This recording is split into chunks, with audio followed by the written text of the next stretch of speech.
பார்த்திபன் கனவு 3ஆம் பாகம் அத்தியாயம் 8 வேஷதாரி.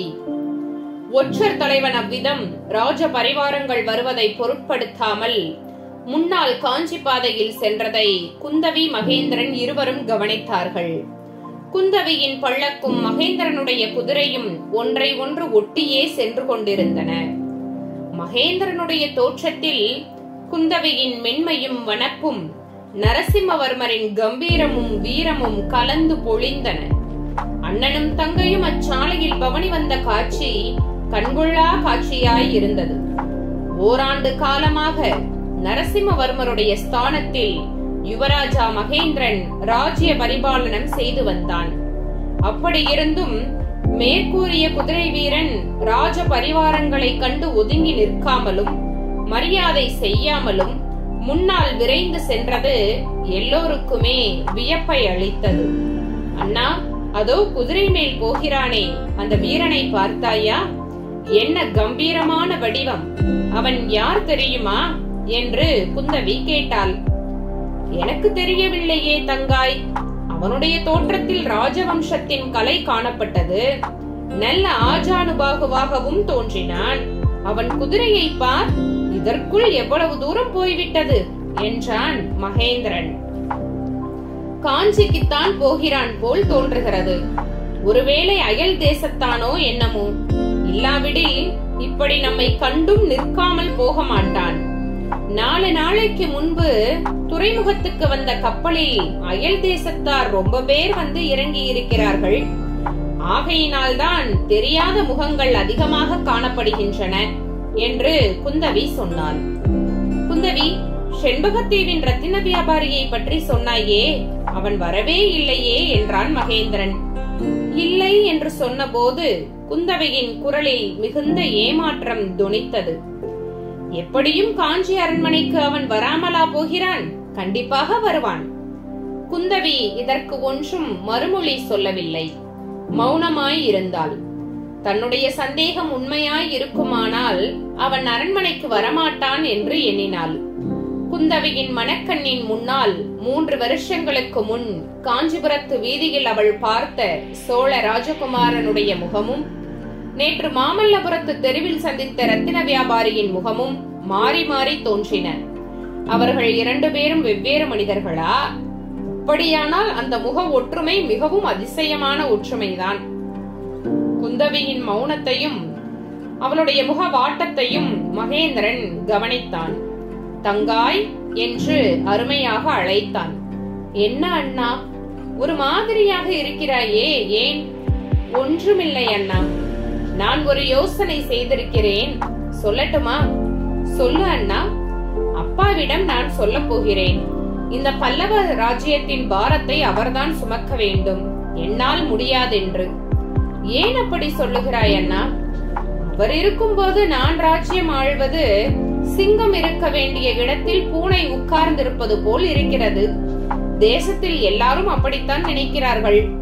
கிடையவே கிடையாது அண்ணா. அதோடு எனக்கு வேறொரு முக்கிய காரியமும் இருக்கிறது. இன்னொரு தடவை கடற்பிரயாணம் செய்ய வேண்டும்.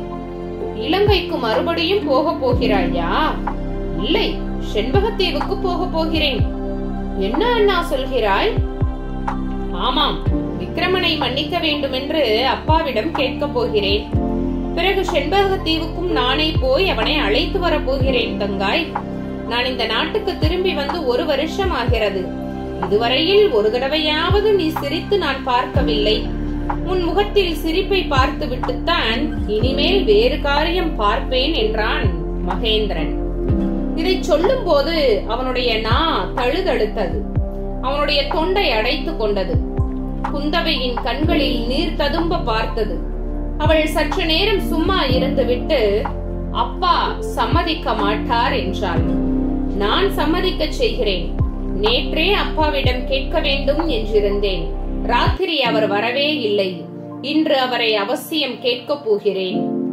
அப்பா சம்மதித்து நீ செண்பகத்தீவுக்கு போனாலும் என்ன பிரயோஜனம்?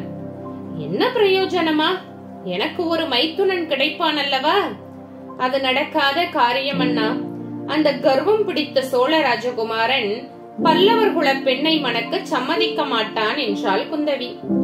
அப்போது மகேந்திரன் கலகலவென்று சிரித்தான். தங்காய், எப்போதாவது உன் உருவத்தை கண்ணாடியில் பார்த்து கொண்டதுண்டா என்று கேட்டான். போ அண்ணா என்றாள் குந்தவி. போகிறேன் தங்காய், போகிறேன்.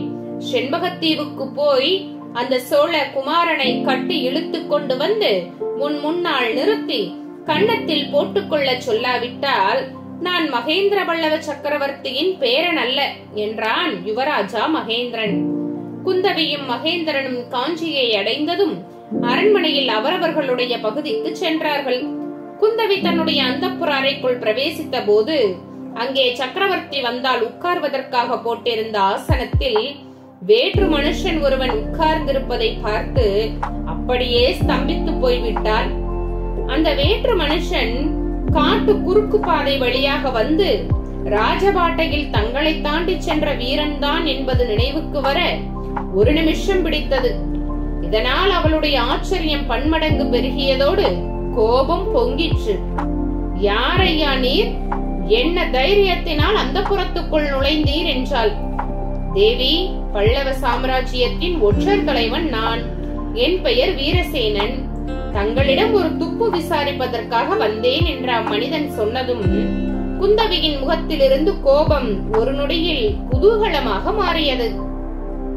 அப்பா, இதென்ன வேடிக்கை என்று கூச்சலிட்டு கொண்டே குந்தவி ஓடி போய் ஒற்றர் தலைவனுடைய தோள்களை கட்டிக்கொண்டு அவனுடைய பொய் மீசையை களைந்தெறிந்தாள். அப்போது ஒற்றர் தலைவர் இருந்த இடத்தில் நரசிம்மவர்ம சக்கரவர்த்தி காட்சியளித்தார். உங்களுடைய குரலை கொண்டுதான் அப்பா கண்டுபிடித்தேன். இல்லாவிட்டால் அடையாளம் தெரிந்திராது. எப்படி அப்பா இவ்வளவு நன்றாக வேஷம் போட்டுக் கொள்கிறீர்கள் என்று குந்தவி கேட்டாள்.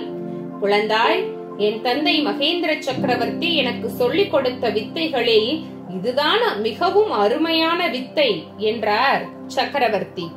மக்களே, அடுத்த அத்தியாயத்தில் சந்திப்போம்.